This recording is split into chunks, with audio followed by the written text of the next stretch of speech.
गंगा जी, राधे राधे महाराज जी, श्री हरिवंश। आपके चरणों में कोटि कोटि प्रणाम। महाराज जी, हम नियमों का पालन करते हुए गृहस्थी में हैं, पर कर्म बंधन वश पति का कहीं और संबंध है। इसलिए जप में प्रयास करते हुए भी बहुत बाधाएं आती हैं। कृपया मार्गदर्शन करें, जप को कैसे बढ़ाऊं और मैं इस स्थिति में कैसे आगे बढ़ूं। समस्या तो है।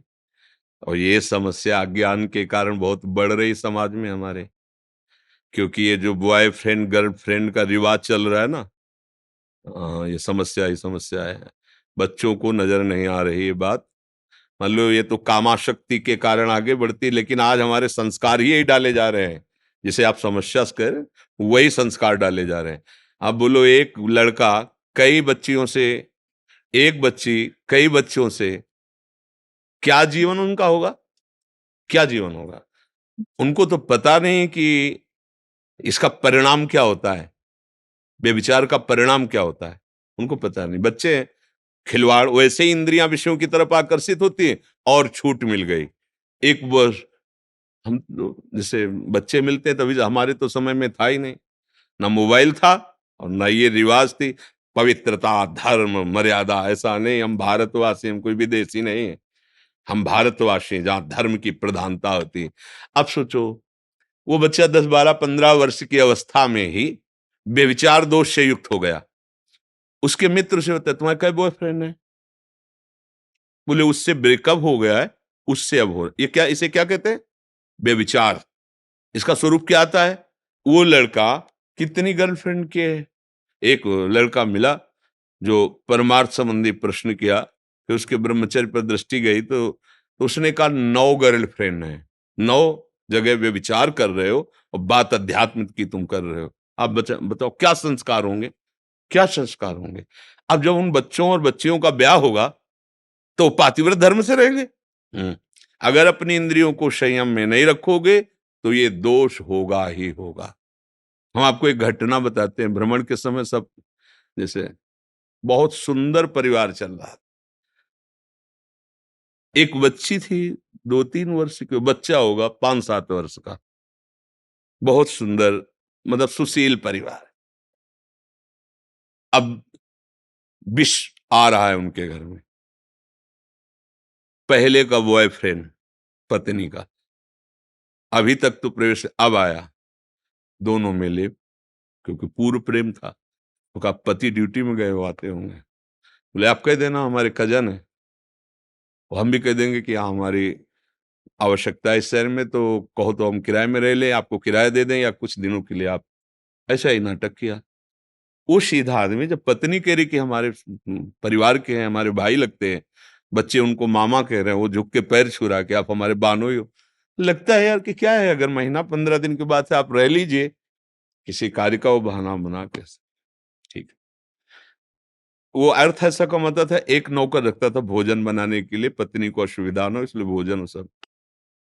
पत्नी ने हल्का जहर, उससे कहा तुम किसी काम में उसको लगा दो, हल्का जहर भोजन में डाला। तो बच्चे बेहोश हो गए और वो बनाने वाला बूढ़ा बेहोश हो गया, और वो ड्यूटी जाता था।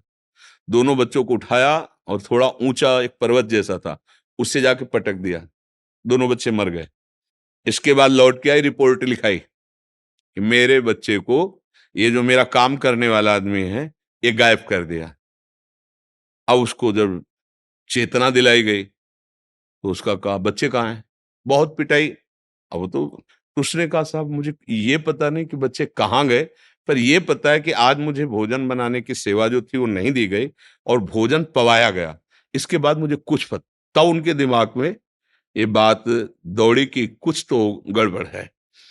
तो उन्होंने कहा कि हम तुम्हें तब तक नहीं छोड़ेंगे, नौकर से कहा, जब तक हमें पक्का तुम्हारी सफाई की बात नहीं। तो उनका साहब हमें लगता है कि हमारे साहब को भी कुछ न कुछ खतरा हो जाएगा अगर आप सावधान नहीं रहेंगे। मुझे ऐसा लगता है कि मेरी मालकिन कुछ गड़बड़ कर रहे हैं। चाहे जितना मार डालो, हम आपको सच्ची बताते हैं ना, मुझे बच्चों का पता है और मैं कैसे बेहोश हुआ ये मुझे पता नहीं, पर भोजन मुझे आज पवाया गया है। तो वहां लगा, हाँ। तो बोले तुम चलो, हम तो हमारी दृष्टि में रहोगे, हम पीछे पीछे सादी वर्दी में चलेंगे, तुम घर जाओ और फिर हमें बताओ क्या है। तो वहां जाके देखा कि कुर्सी में साहब बंधे थे, जो पति थे। बस थोड़ी अगर विलंब हो जाती तो उनका भी गला घोट के मार दिया जाता। वो केवल इस बात से रो रहा था कि हमने तुम्हारे साथ क्या गलती की, तुम्हें बराबर प्यार दिया, सब सेवाएं दी, और आप हमारे साथ। बचपन से गलत संस्कार है, अपनी ममता का गला घोंट दिया एक वासना की पूर्ति के लिए। चाहे पति हो भाई, चाहे पत्नी हो, ये जो हम चिल्लाते रहते हैं कि ये गर्ल फ्रेंड हो, बॉय फ्रेंड हो, ये कौन सा रिलेशन, ये जो चले ना नए सभी पद्धतियां, तुम्हारा सर्वनाश कर देंगी। तुम्हें लगता है कि हमारा मनोरंजन हो रहा है, नहीं, बहुत जीवन जो तुम्हें मिला, अमोघ पुराने जनों के आचरणों को देखो, पवित्र कैसे माताएं बहनें पवित्र, कितनी निष्ठा, कितना भाव। आज हम लोग समझते नहीं, पत्नी चाहे जितना प्राण समर्पित कर दे, हमारा दिमाग खराब है बाहर के लिए। पति चाहे जितना दुनिया की सामग्री लाके सजा दे, नहीं, तो ये सुधार नहीं होगा, ये सुधार नहीं होने वाला, पक्का लिख लो। व्यभिचार दोष से युक्त जिसकी इंद्रियां हो गई, ये किसी तंत्र मंत्र से सुधरने वाली नहीं है। अगर आप चाहो तो सुधर सकते हो, पर अब बिगड़ैल मन है, 10 दिन सुधरोगे, 15 दिन, फिर 20वें दिन वही करोगे। इसीलिए तो गुरुकुलों में भेजे जाते थे बच्चे, माताएं बहनों को बहुत सावधानी से पढ़ो लिखो, लेकिन पवित्र आचरण, हर चीज की जानकारी माता पिता रखते थे। अब किसी दूसरे कुसंग की जरूरत नहीं, मोबाइल काफी है, छोटे छोटे बच्चे इधर उधर। अब इस प्रश्न का समाधान केवल ये कि आप अपने को सुधार लो। हमारी राय में अगर वो पति बन करके आए हैं, वो अपना बुरा आचरण करें, वो भोगेंगे। आपका जो कर्तव्य, आप अपने कर्तव्य का पालन करते हुए भजन करते रहो, तो तुम्हारा मंगल हो जाएगी। पर ये बात समझ में नहीं आएगी, लेकिन हमारे पास जो शिक्षा है वो कल्याण के लिए है। नहीं तो ये थोड़ी कि पति व्यभिचारी तो तलाक दे दीजिए। हमारा तो जो सिद्धांत है कि धैर्य पूर्वक चलो, अपनी इंद्रियों पर शासन करो, अपने संबंधियों का भी मंगल हो, भगवान से प्रार्थना करो कि भगवान हमारे पति की बुद्धि शुद्ध कर दो। कई बार हम कहा है कि हमें शराबी से नफरत नहीं करना, शराब छुड़वा दो, वो बढ़िया आदमी हो जाएगा। अगर पति ये व्यभिचार प्रवृत्ति छोड़ दे तो बढ़िया आदमी हो जाएगा। आप साधन करो, नाम जप करो, और अगर भगवान उसकी बुद्धि शुद्ध कर दे तो एक सच्चा पति भी बन सकता है। हम तो आपको मजबूत करना चाहेंगे कि आप अपनी इंद्रियों पर शासन करके आप वो गलती मत करो जो पति कर रहा है। नाम जप करो, नाम जप छूटे क्यों, आप कौन सहारा है? आप खुद कह रहे हो जिस पति का सहारा लिया वो दूसरे तो आप फिर लो ना परम पति का सहारा, भगवान का आश्रय लिया, उनका नाम, प्रभु अब तो आप ही मेरे प्रीतम हो, आप ही मुझे संभाल। वो मंगल भवन है, वो संभाल लेंगे। हमें पक्का विश्वास है, भगवत सहारे हो जाओ, सब ठीक हो जाएगा। समय लगेगा, भगवान से प्रार्थना करो उसकी बुद्धि शुद्ध कर दे। हमारे पास तो यही उपाय है, आगे भगवान जैसा प्रेरणा प्रेरणा दे, जैसा बकाया। आज हम ये फिर आपसे कहते हैं, अगर बच्चों को नहीं संभाला, और ये गर्ल फ्रेंड और बॉय फ्रेंड और ये दुनिया का जो प्रपंच चला है ना, ये नष्ट कर देगा।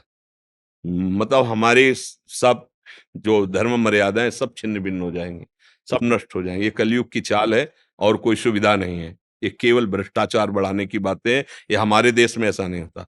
अब वो जो शुरू हुआ है ना, ये सब मोबाइल और ये बाहरी बातों को लेकर के हुआ है। हमारा तो धर्म का देश है, जहां एक पूज्य भाई जी हनुमान प्रसाद पोद्दार जी ने इसमें लिखा था कि सम्राट अकबर जब यहाँ आया हुआ था तो बहुत से राजपूतों का कत्ल किया गया, राजपूतों का कत्ल हुआ, और वो रात्रि में स्वयं तैनात होकर के सैनिकों के साथ, तो देखा कि जहां राजपूतों की लाशें थी, वहां कोई एक नवयुवक सैनिक के वेश में दीपक से लाशों को देख रहा है। तो आवाज सावधान, तो छोटी सी एक चाकू खोसे हुई थी, तुरंत चाकू पे हाथ लगाया, हाथ ऊपर करो, शांत खड़े रहना। नजदीक जाके देखा तो लड़की है, 12-14 वर्ष की। साहब तुम यहाँ कैसे, तुम कोई शूरवीर योद्धा सैनिक तो हो नहीं, कैसे यहाँ? तो उनका हमारा ब्याह तय हो गया था, और हमने सुना है वो राजपूत युद्ध करते समय मारा गया है। तो मैं अपने पति के शव को ब्याह हुआ नहीं था, ब्याह तय हो गया था। उनका बोले नहीं, हम भारतवासी हैं, एक बार जिसको स्वीकार कर लिया, एक बार। ये निष्ठा कहीं विदेशों में थोड़ी है, ये तो हमारी भारतीय निष्ठा है। तो आश्चर्यचकित हो गया अकबर, और ससम्मान के साथ उसके शव को उसके साथ विदा किया। जब सावित्री जी को पता चला कि मेरे पति की आयु तो केवल 1 वर्ष है, जिसको मैं वरण कर रही हूं, तो उन्होंने, पिताजी ने कहा कि खूब ऐश्वर्य है, अभी ब्याह तो हुआ नहीं, तुमने वरण किया मन से, दूसरा पति है। उनका नहीं, धर्म कहता है एक बार जिसको स्वीकार कर लिया, अब जीवन में दूसरा बचा लिया, यमराज से बचा लिया, नहीं बचा लिया। तो मुझे लगता है कि यदि हम पवित्रता से चले सब तो ठीक हो सकता है। ये हमारे बच्चों में जो संस्कार पैदा हो रहे हैं, भय लगता है, भय लगता है। तुम इसे मनोरंजन समझ रहे हो? जीवन के नाश को मनोरंजन समझ रहे हो? मदिरा पीना, छोटी छोटी अवस्था के बच्चे बेविचार, ये मनोरंजन है? ये अवस्था मनोरंजन की है? नाश। क्या मन की दशा होगी, क्या बुद्धि की दशा होगी, क्या तुम्हारा एक पति के प्रति प्रेम होगा, क्या तुम्हारा एक पत्नी के प्रति प्रेम होगा, क्या तुम्हारा एक घर बचे। सोचो, तुम्हारा अलग विचार, पत्नी का अलग विचार, तुम्हारा अलग मित्र, उसका अलग मित्र, एक ही घर में रहना, कैसे जियोगे? कैसे तुम्हें शांति रहेगी? कैसे तुम्हारा हृदय आनंदित रहेगा? तो भाई अब ये बातें कहा जाता है कि तो बाबा जी हैं, इनको क्या पता, ये तो अपने शास्त्रों की गाते हैं। अरे नया आधुनिक समाज, वीआईपी सिस्टम है, वीआईपी लोग हम हैं। भैया हमें ऐसे वीआईपी पने से डर लगता है जो तुम्हारे घर का नाश कर दे, जो तुम्हारी पवित्रता का नाश कर दे, जो तुम्हारे धर्म का नाश कर दे। तुम्हें पता नहीं ऐसा। तो सखी, मुझे लगता है कि भगवान का आश्रय लेकर भगवान से प्रार्थना करो कि पति की बुद्धि शुद्ध हो। भगवान बड़े कृपालु हैं। जो जीवन है भगवत भजन करते हुए व्यतीत किया जाए, यही सार है। ये जीवन नष्ट करने के लिए नहीं मिला। किसी एक बात पर आगे बढ़ो। भगवान की प्राप्ति ही परम मंगल है। यहाँ सब धोखे का है। सही पूछो तो उमा कहूं मैं अनुभव अपना, सत हरि भजन जगत सब, बड़ा धोखा है इस संसार में। पद्मा बजोरिया जी। जय श्री राधे। राधे राधे। राधे राधे महाराज जी, आपके चरणों में दंडवत प्रणाम। महाराज जी, जीवन की हर अच्छी बुरी परिस्थितियों में हम किस प्रकार अपने हृदय में निर्भयता, निश्चिंतता, निर्द्वंदता लाएं? ये शरणागति का फल होता है। निर्भय, निश्चिंत, निशोक, संशय रहित, विपरीत भावना का त्याग, ये शरणागत के अंदर उतरते हैं। यदि हम भगवान की शरण में हैं, प्रभु की शरण में हैं, तो हमारे भगवान सर्वत्र हैं, सब में हैं, सब समय में हैं, सर्वशक्तिमान हैं, सबके हैं, मेरे भी हैं। सब समय में हैं तो इस समय भी हैं, सर्वत्र है तो यहाँ भी हैं, सर्वशक्तिमान हैं और हमें बहुत प्यार करते हैं। तो आप निर्भय हो जाओगे, फिर आपको भय नहीं लगेगा। क्योंकि ये लगेगा ना, भगवान जो मुझे बहुत प्यार करते हैं वो सर्वशक्तिमान, वो सब कुछ ठीक कर सकते हैं, भय क्या करना, प्रभु है ना।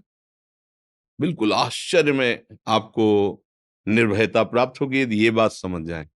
भगवान हैं, यहां से आस्तिकता प्रारंभ होती है। भगवान सर्वत्र हैं, ये थोड़ा और बड़ी बात हो गई। सर्वत्र हैं तो यहां भी है ना, सबके हैं तो मेरे भी है ना, सब समय है तो इस समय भी है ना। और भगवान को कहा गया सर्वभूत हिते रताहा, समस्त जीवों को भगवान बहुत प्यार करते हैं। गोस्वामी जी ने कहा सब मम प्रिय, सब मम उपजाए। भगवान करे सब मुझे बहुत प्यारे हैं क्योंकि सब मेरे ही द्वारा प्रकट किए हैं। आप भगवान को प्यार नहीं करते इसलिए आपको ऐसा अनुभव नहीं होता।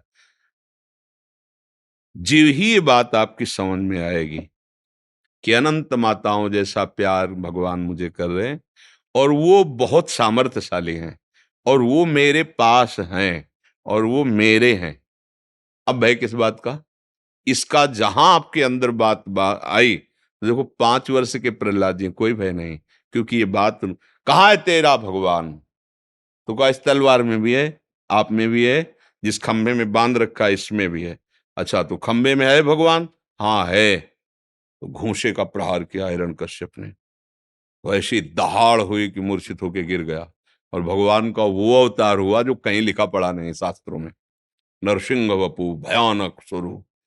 क्योंकि हिरण्यकश्यप जैसे योद्धा को परास्त करने के लिए, क्योंकि सारे वरदान उसने मांग रखे थे, भगवान ने वो रूप खंभे से प्रकट हो गए। कहो सु कहां जहां प्रभु नाही। तो फिर भय किस बात का? इतना सामर्थ्यशाली भगवान हमारे समीप है, हमें प्यार कर रहा है, फिर मुझे कोई भयभीत कैसे कर सकता है? निशोक। जब हमारी कोई मानी हुई मान्यता नष्ट होती है तो हमें शोक हो जाता है। धन संपत्ति, मान, पद, प्रतिष्ठा, कुछ भी जिसको मैंने माना है, और वो चाहे व्यक्ति हो चाहे कुछ भी, अपनी मानी हुई मान्यता जब नष्ट होती है तो हमें शोक होता है। हमें ये विचार करना चाहिए कि जिसने अनंत ब्रह्मांडों को इतने में बना दिया, निमेष कहते हैं इसे, पलक झपकने को, वो बड़ा दयालु है। अगर मेरे किसी कर्म के परिणाम स्वरूप ये कुछ बिछुड़ना हुआ है, वस्तु, व्यक्ति, स्थान, पद, प्रतिष्ठा, तो मुझे निराश नहीं होना। वो कृपा करेगा तो इससे बढ़ के दे देगा ना, तो उसे शोक नहीं होता, क्योंकि वो जानता है कि मेरा स्वामी अखिल ब्रह्मांडों का स्वामी है और ये सब एक क्षण में कर दिया। भ्रकुटी विलास सृष्टि लय हुई, वो अपने भ्रकुट के संचालन मात्र से पूरी सृष्टि की रचना, उसका पालन, उसका संहार एक निमिष में, ऐसा सामर्थ्यशाली। तो भक्त को इसीलिए शोक नहीं होता। कुछ जिस समय उसको जरूरत होगी ना, मेरे लिए नई सृष्टि रच देगा, मेरा मालिक है, मेरा प्रीतम है, मेरा यार है, निश्चिंत। नहीं तो पैसा नहीं है, व्यवस्था नहीं है, शरीर बूढ़ा हो चला है, कौन सेवा करेगा? वो स्वयं करेगा आके, क्या चिंता करनी। माधवदास बाबा के पास कोई नहीं था, बड़े बड़े शौच हो रहे तो जगन्नाथ जी स्वयं उनकी शौच धो रहे थे, लंगोट। अर्जुन का रथ हाँका, भक्तों के लिए अपने प्रण को भूलकर उसके प्रण की रक्षा की, भक्तों के लिए चरण दाबे जाके। ये केवल औरों के लिए थोड़ी है, हम भी तो भगवान के हैं, पर हम वैसे बने जैसे वो भगवान के सिवा किसी अन्य का आश्रय नहीं, तो चमत्कार जीवन में प्रकट हो। हम चिंता क्यों करें? तो हम निर्भय, निशोक, निश्चिंत तभी हो सकते हैं जब हम भगवान के चरणों का आश्रय लेकर सतत भजन करें। ये बातों से नहीं होगा। एक बार सुनाया भी है कि जब गंगा किनारे भ्रमण करते थे तो नई अवस्था थी, तो अब हमें दसियों किलोमीटर कोई गांव ही नहीं मिला और कोहरा छा गया, सर्दी का समय, अंधेरा।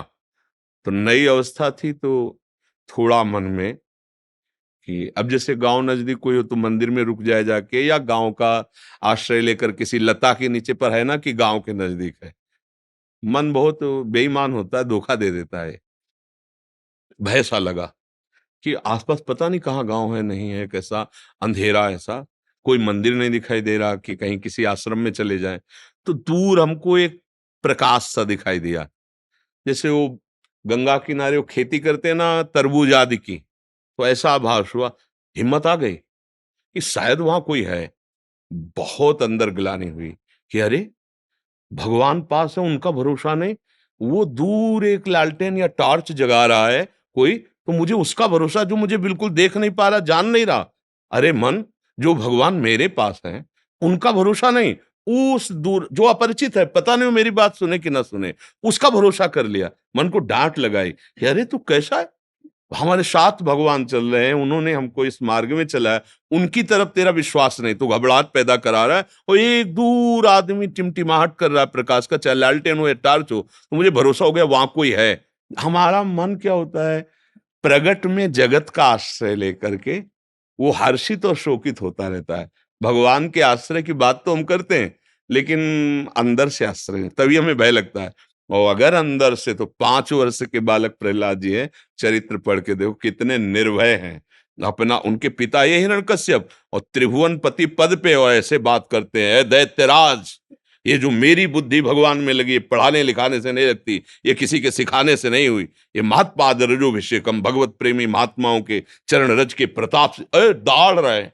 5 वर्ष का बालक और त्रिभुवनपति हिरण्यकश्यप, न कोई भय है, न कोई चिंता है, न कोई शोक है, क्योंकि पता है मेरा भगवान मेरे साथ हर समय है। तो भगवान हर समय है, इसका पता आपको कैसे चलेगा? जेई नाम तेई कृष्ण, जेई कृष्ण तेई नाम। अगर आपके मुख में नाम चल रहा है, राधा राधा, कृष्ण कृष्ण, राम राम, हरि हरि, शिव, जो भी नाम जपते हो, तो मतलब नाम जप कर रहे हो तो भगवान आपके स्मृति में है और भगवान आपके साथ है। अब तुम्हें चिंता करने की जरूरत नहीं। चिंतन हो रहा ना प्रभु का, तो हमें शोक नहीं करना, हमें भय नहीं करना, हमें चिंता नहीं करनी। आगे से आगे वो सब व्यवस्था करता रहेगा। यदि भरोसा तुम्हें अहंकार का है तो धोखा है, और भगवान का है तो धोखा नहीं। नरसिंह मेहता जी का चरित्र पढ़ के देखो, भात भरने गए, कुछ पास नहीं, द्वारिका से गाड़ी की गाड़ी लद लद के सोना चांदी क्या क्या। अरे वो अखिल को, एक पर्वत है यहाँ मृत्युलोक में ही, जो 4 लाख योजन का, जिसे सुमेरु कहते हैं, 4 लाख योजन लंबा चौड़ा सोने का पर्वत। यहाँ किलो 2 किलो हो जाए तो अहंकार कर लेते हैं कि भाई हम धनी, इतना बड़ा पर, और ऐसे कितने भगवान के, और वो भगवान हमारे, अब क्या चिंता करना यार, हमारे लिए वो जब चाहेंगे तुरंत व्यवस्था कर देंगे। ऐसा भरोसा भक्त को जिसे हो जाता है, वो फिर चिंता नहीं करता, वो निश्चिंत रहता है। अमित शर्मा जी नोएडा से। श्री हरिवंश। महाराज जी आपके चरणों में कोटि कोटि प्रणाम। महाराज जी घर में जिम्मेदारियों का भार होने के कारण कई बार ऊंची आवाज में परिवारजनों से बात करनी होती है और वो शासन में भी आ जाते हैं, अपितु मैं गुस्सा करने का स्वांग करता हूं उनमें भगवत भाव करके, परंतु तत्पश्चात पर हृदय में पूज्य ग्लानि जनों होती से है। नहीं, माताजी, पिताजी, बाबा जी, दादाजी, बड़े ताऊ, जो घर परिवार के पूज्य जनों से स्वांग नहीं। स्वांग किया जाता है शिष्य से, पुत्रों से या अधीन सेवकों से, उसको शिक्षा के लिए।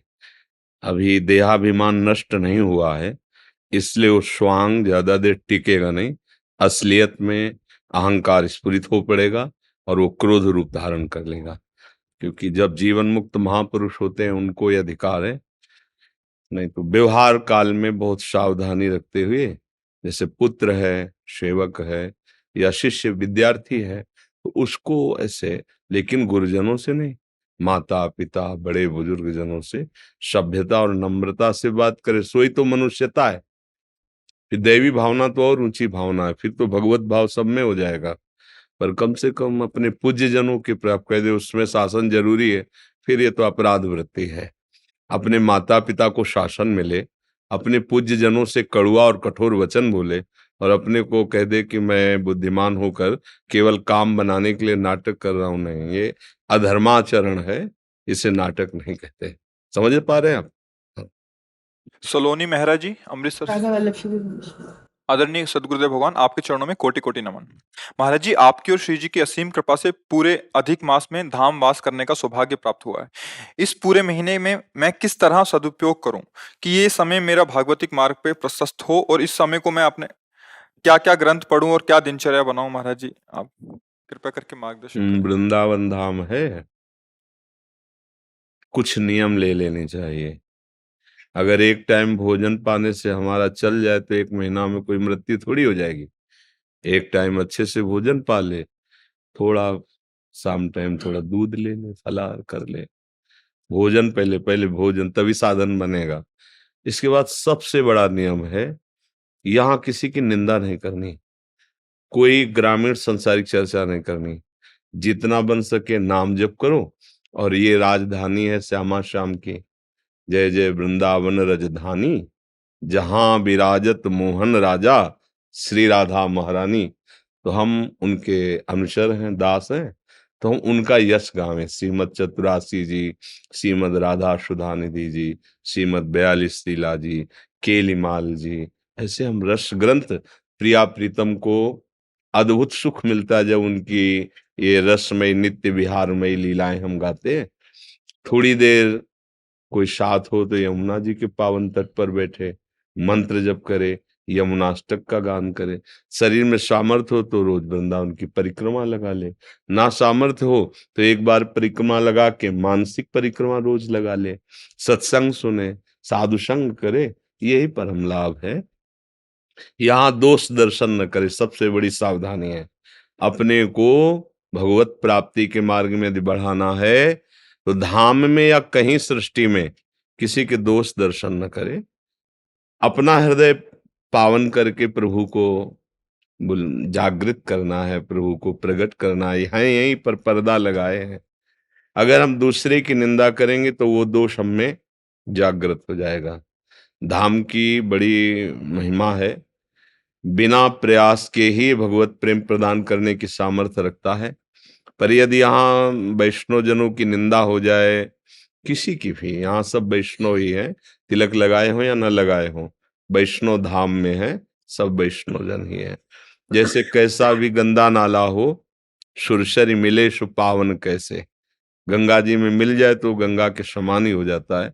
तो धामवासी कैसे भी हो भगवत स्वरूप है, चिदानंदमय में, ऐसी भावना करें।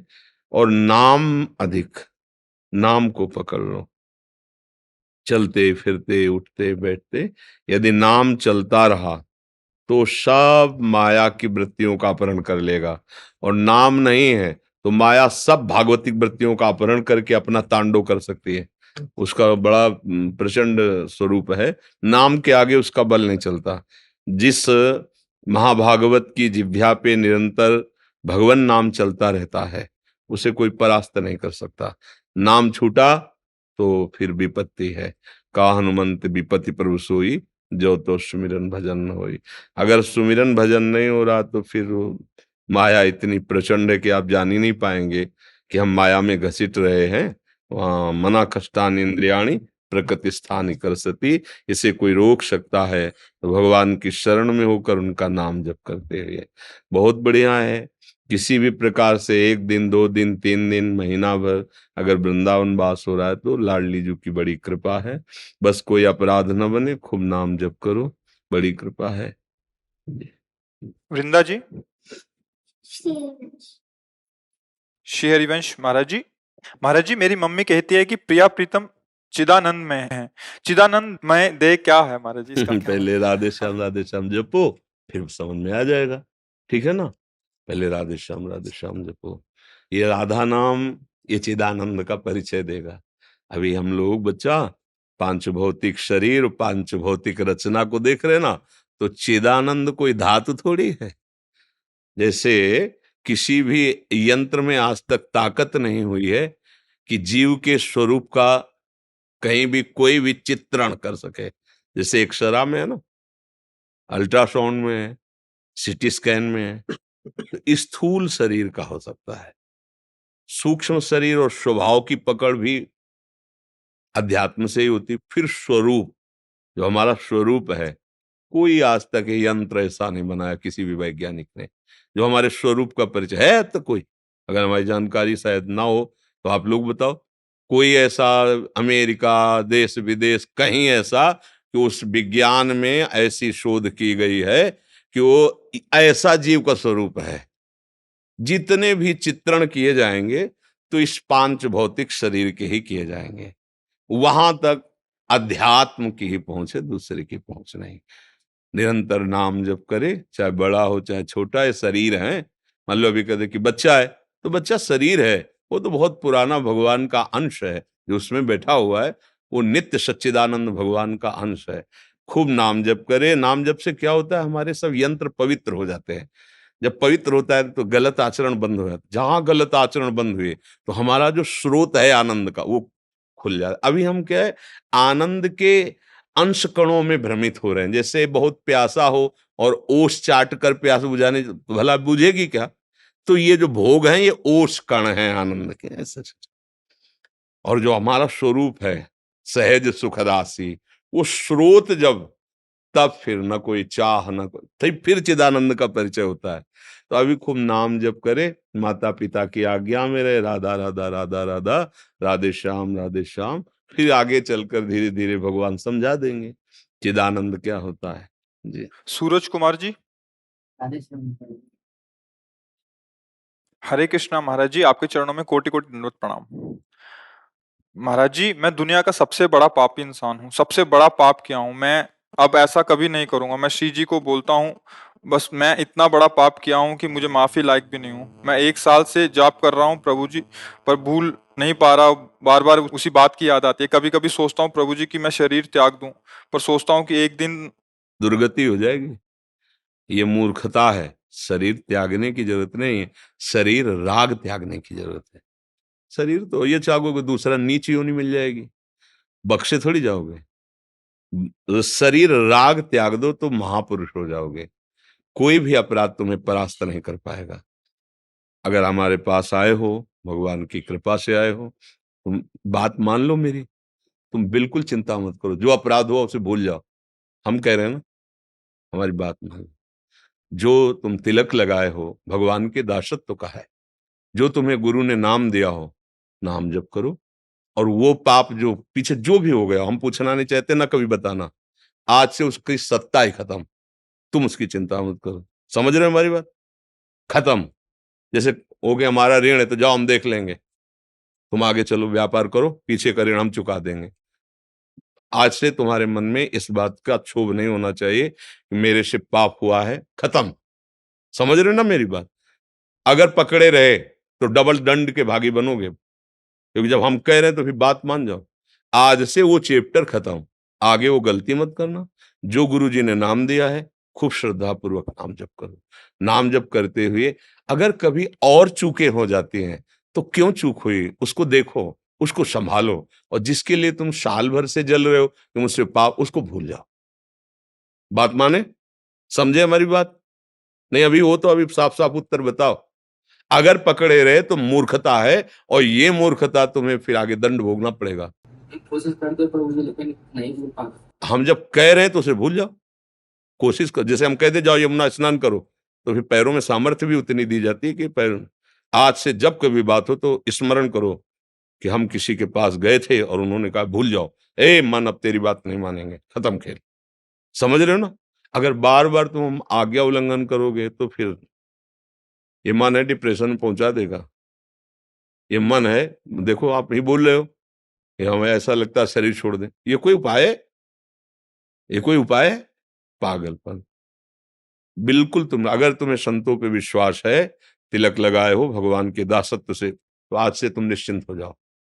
अब जिसके लिए तुम शोक कर रहे हो, आगे चैप्टर, अगर कोई गलती होती है कोई ऐसी, उस पर सोचो मेरे से गलती क्यों हो गई। गंदा संग है, भोजन गंदा है, गंदे लोगों का संग, क्या ये दोष है? उसको छोड़ो, सुधरो। ये घबराने वाला मार्ग नहीं कि तुम भगवान के अंश होकर मनुष्य शरीर शरीर प्राप्त करके मन तुमसे गलती करवा रहा हो, इसके बाद ये सोच रहे हो कि अरे अब तो इसका कोई प्रायश्चित नहीं, शरीर छोड़ दे। पागल हो? तुम ऐसे बन सकते हो, पूरे भारत को निष्पाप कर सकते हो। अपनी क्या बात है? कृष्ण नाम में, प्रभु के नाम में अपार सामर्थ्य है। आर्त भाव से समर्पित होकर नाम जप करो, पीछे की चिंता तुम छोड़ दो। जब हम कहे तो बात मान लो ना, पीछे मुड़कर अब मत देखो। जब मन दिखाने लगे तो कह दो तो हो गया ना, वृंदावन गए थे, हो गया। उसको तुरंत दो ना, उत्तर दो। उसको उत्तर देना सीखो, वो तुम नहीं हो, वो बेईमान मन है। ये हो गया उसका हिसाब। वहां वृंदावन गए थे और संत से बात की थी, उन्होंने बता दिया, हो गया उसका। आगे कोई वो पुनरावृत्ति ना हो जो आपको इस तरह से गिरा दे। गलतियां होंगी, सबसे होती हैं, उसकी चांस ढूंढने चाहिए, बात ढूंढनी चाहिए। कौन से हमने समय दिया इसको, कौन सा संग दिया, कौन सा आहार दिया, कौन सी ऐसी चूक हो गई जिसने हमको फिर गिरा दिया, फिर हमसे गलती हो गई, फिर हम सुधरे। 1000 बार गिरेंगे तो हम अगली बार फिर तैयार होके, ये तो मुझे समझ में नहीं आता। अरे अब हो गया, ऐसे कैसे हो गया? बिल्कुल नहीं, ऐसा नहीं सोचना। समझ रहे हो हमारी बात? हम इसलिए कह बार बार समझ रहे कह रहे कि आप बहुत होश से, बहुत गंदा मन है, ये जन्म जन्मांतर नष्ट करते चला आया है। अगर हमारी बात नहीं समझोगे तो बहुत दुष्ट है, ये जलाएगा फिर गिराएगा, फिर तुम्हें लगेगा कोई बचाने वाला नहीं, नाम जप रहा हूं कोई लाभ नहीं मिल रहा, ऐसा तुम्हें लगेगा। ये नाम का लाभ ही हुआ है कि तुम यहां बैठकर हमसे संभाषण कर रहे हो, भगवान की कृपा का प्रतीक है। भगवान ने क्षमा कर दिया, तभी तुम जो पे दुष्ट हृदय सोई हुई मोरे सन्मुख आओ की सोई, तो हमारे धाम आ सकते हो, तुम ऐसे संभाषण कर सकते हो। समझ में आ रहा है ना? पक्का? वाहेगुरु जी का खालसा, वाहेगुरु जी की फतेह। आओ जी आओ। बैठ लो, 2 मिनट आसन डालो, बैठा लो, विराजो, बैठ जाओ। बड़ी कृपा करे दर्शन करे। विनती कर लेंगे आपसे जी। अभी से आप दर्शन दीजिए आप। अपने वृंदावन धाम की सीमा के अंतर्गत रहने का वो अलग अलग संन्यास होता है ना, जैसे क्षेत्र संन्यास, मतलब धाम से बाहर जीवन में। जैसे बकाया मन से तो जहां जहां हमारे संत हैं, जहां जहां गुरुवाणी है, जहां जहां गुरुजन है, वहां वहां तो मन लौटता ही है। पर तन को एक सीमा में रख दिया गया कि धाम की सीमा के अंतर्गत शरीर को रखे। हम जितना गुरुवाणी को अपने हृदय में साक्षात्कार करेंगे, उतना ही हमको जो कण कण में व्याप्त तत्व है उसका अनुभव हो जाएगा। उससे चाहे साकार कहे, चाहे निराकार कहे, चाहे ओंकार कहे, चाहे परम सत्य कहे, चाहे अकाल कहे, उसके विविध नाम है ना। उसका साक्षात्कार होना, जैसे उसकी बातें करना, उसका गुणगान करना, ये हमारे नशा है, हमारा तो नशा है। जैसे नशेबाज अपने नशे में रहते हैं, तो हमें अपने गुरुजनों की वाणी का गायन करना, अपने ईश्वर का महिमा बखान करना, पर उसका साक्षात्कार करना ये अलग बात है। जो हम गा रहे हैं उसका साक्षात्कार करना, बस लक्ष्य बना ले कि उसका साक्षात्कार करना है। पहला कदम इच्छा होती है, जैसे इच्छा कर ली ना कि जिसका हम गान कर रहे हैं उसका मुझे अनुभव होना चाहिए। जैसे हम आपको देख लिया, अब तसल्ली हो गई, अब हृदय शीतल हो गया। ऐसे हम उसको देखें, इन नेत्रों से वो नहीं दिखाई देता, उसके लिए ज्ञान चक्षु, वो गुरुवाणी प्रकाशित करती है हृदय में। वो जो नेत्र होते हैं, जिन नेत्रों के द्वारा उस परम परमेश्वर का साक्षात्कार होता है, वो गुरु कृपा से होते हैं। संस्कृत में जो लिखा है, अज्ञान तिमिरांधस्य ज्ञानांजन शलाकया चक्षु रुन्मीलितम मेन तस्मै श्री गुरुवे नमः। जो गुरुदेव की वाणी है वो हमारे हृदय के अज्ञान अंधकार का नाश करके ज्ञान के नेत्र प्रकाश, उन्मीलित मैंने खोल दिया। जहां ज्ञान चक्षु प्रकट हुए तहां उसका साक्षात, और हमारे जीवन का परम लक्ष्य है साक्षात्कार हो जाना, उसका अनुभव हो जाना। देखो, अपने बड़े बड़े महापुरुषों ने अनुभव किया है। अभी हमारे शरीर में थोड़ी सी पीड़ा पहुंचाई जाए तो हम विचलित हो जाएंगे। और देखो अपने गुरुजनों को देखो, कैसी कैसी विधर्मियों ने पीड़ा पहुंचाई, पर कहीं विचलित नहीं हुई। ये है, इसको कहते अनुभव। हेलो, गुरुदेव जो अर्जुन जी महाराज का हमने जब चरित्र, तो उसमें जब ये सुना कि तपती हुई बालू उनके, और इसके बाद कड़ाह में, खौलते हुए कड़ाह में, फिर हम वहां एक सूक्ष्म था कि एक फकीर प्रकट हुए, वही सिद्ध फकीर, और उन्होंने कहा कि साहब आपकी तो अर्जुन देव जी से कि आपकी सामर्थ्य इतनी है कि आप एक जरा सा संकल्प कर दें तो बिना अस्त्र उठाए विधर्मियों का नाश हो जाए, आप ऐसा क्यों नहीं करते, या आप मुझे आदेश करो। तब उन्होंने यही कहा था, राम का किया मीठा लागे। मतलब उनको कष्ट भी देने का संकल्प नहीं किया, और आप ऐसे आनंद में कि शरीर को इतना बड़ा कष्ट। अच्छा, वो जो साहबजादे, हाँ, आप देखो अभी तो नौ किशोर अवस्था है, मान लो कमल अभी पूरा खिला भी नहीं है, तारुण्य प्रथमो प्रवेश समय, अभी तरुण अवस्था की प्रथम भूमिका है, और दीवाल में चुने जा रहे हैं, और विधर्मी कह रहे हैं मेरी बात को स्वीकार करो। अब कितनी बड़ी सामर्थ्य। यहां अगर जरा भी पीड़ा दी जाए तो हो सकता है विचलित हो जाए हम, कि चलो यार पीड़ा से बचने के लिए हाँ बाद में देख लेंगे, अभी तो नहीं। जीवन को लीन कर दिया, पर विधर्मियों की बात नहीं मानी। इतने लालच भी होते हैं, फिर भी डोले नहीं होते। हाँ, तो इसका मतलब है कि हम अपने गुरुजनों के चरित्र और गुरुवाणी का, तो वो हमें ये मजबूती देती है कि प्राण और तन दोनों को न्यौछावर करके हम उस परमेश्वर का अनुभव करें, जिसके अनुभव के बाद कोई कष्ट नहीं रह जाता। जब पहली बार ये चरित्र का मनन हुआ, लगा अरे गजब की स्थिति, बिना स्थिति के हो सकता है। अभी एक थोड़ी सी जलन अग्नि की दी जाए तो सारा ध्यान वहीं चला जाएगा, और वो अपने स्वरूप परमेश्वर में स्थित है, तो इसलिए हमारा हृदय खिल जाता है, हृदय आनंद से नाच उठता है कि हाँ, हमारे जो गुरुजन हुए हैं हमको कितना बल प्रदान कर रहे हैं, उसी बल से हम माया पर विजय प्राप्त करेंगे। फतेह जो है ना, उन्हीं के बल से, गुरुजनों के बल से है। वाहेगुरु का खालसा, वाहेगुरु की फतेह, उसी में मस्त रहना, वही हमें निर्विकार करेंगे, वही हमें उस परम सत्य वस्तु का बोध कराएंगे। गुरबानी में महाराज जी, जब महाराज तेरा महाराज के ऊपर रेत डाली थी तभी में बिठाया था ना जी, तो वो महाराज ने बोला था कि तेरा किया मीठा लगे। हाँ। जो तू कर रहा है ना वो नहीं मीठा मीठा लग मीठा ही। तेरा भाणा मीठा लग रहा है। हाँ, हमारी जो वाणी जी है उसमें लिखा है, जोई जोई प्यारो करे सोई मोही भावे। हाँ, मेरा जो प्यारा है वो जो कर रहा है मुझे बहुत अच्छा लगता है। जैसे वाणी जी में बताया ना कि तेरा किया मीठा लगे, तो जोई जोई प्यारो करे, और ज्यों ज्यों राखत हो त्यों त्यों रहियत हो हरि। हरि तुम जैसे रख रहे हो मैं वैसे राजी हूं। ये बहुत बड़ी स्थिति है। अपने प्रभु को लेकर, अपने स्वामी को लेकर, अपने आराध्य देव को लेकर, परमेश्वर को लेकर हमारा मन उनके विधान पे राजी रहे। अगर सब प्रणाम कर रहे हैं तो ठीक है, और गाली दे रहे हैं तो ठीक है। मुझे न तुम्हारे प्रणाम से कोई हर्ष है, न तुम्हारी गाली से कोई शोक है। हम अपने लक्ष्य पे चलेंगे, डिगने वाले नहीं। तो वो बड़े महापुरुष जो होते हैं, और हम उन्हीं के बच्चे हैं। तो सिंह का बच्चा भेड़ होता ही नहीं है। है कि नहीं? शेर का बच्चा शेर ही होता है। तो ऐसे गुरजनों के हैं जो शेर रहे। अरे कह रहे एक को ऐसा तैयार करूंगा कि 1.25 लाख से लड़ेगा, एक को ऐसा तैयार। बहुत आनंद आता है।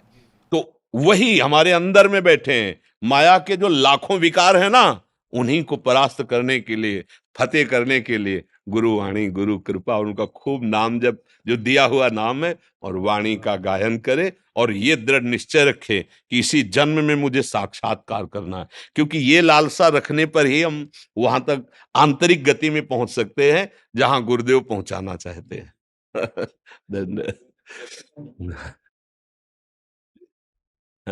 बहुत कृपा।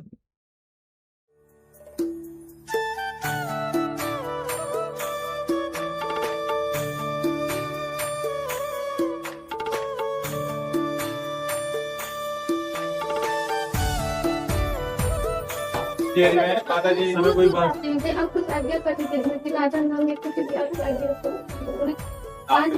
हम तो 5 भूतों को उतारने की बात करते हैं। पंचभूत है ना ये। इली से हमारा मुक्ति हो जाए, खूब नाम जप करे। 1-2 भूत क्या बिगाड़ पाएंगे? 5 भूत है। पंच महाभूत है ना, वो तो भूत है, 5 महाभूत है। नाम जप करो तो 5 महाभूतों से मुक्त हो जाओगे। एक भूत की क्या, भगवद आश्रित रहो। देखो अब समय तो है नहीं, पर जब हमारा हृदय मलिन होता है और पूर्व में हमारा कोई पाप होता है, तो उसी को भुगताने के लिए वही हमारा कर्म भूत बन करके दंड दे रहा है। पक्का समझो, भूत हमें नहीं छू सकता यदि हमारा कर्म हमारे को दंड ना दे। तो हम भगवान का आश्रय लेकर नाम जप करें, और अगर हो सके तो रोज श्रीमद् भागवत के 1 अध्याय 2 अध्याय का पाठ कर लो, हिंदी से ही सही। फिर आप हमें बताना, ठीक है? ठीक है माता जी।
जी नेपाल से आए हैं आप?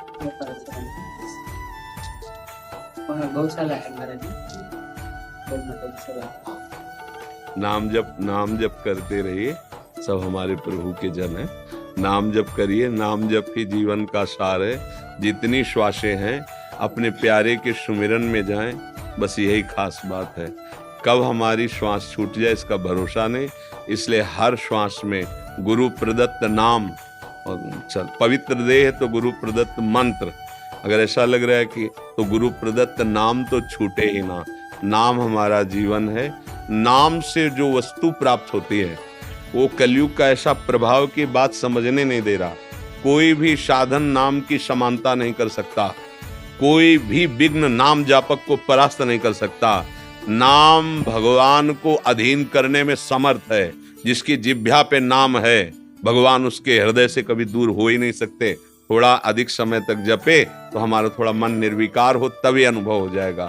नाम ही हमारा माई है, नाम ही हमारा बाप है, नाम ही हमारी साधना है, नाम ही हमारा साध्य है। नाम से बढ़कर कुछ नहीं है। जो नाम है उसे पकड़ लो, बस बात बन जाएगी।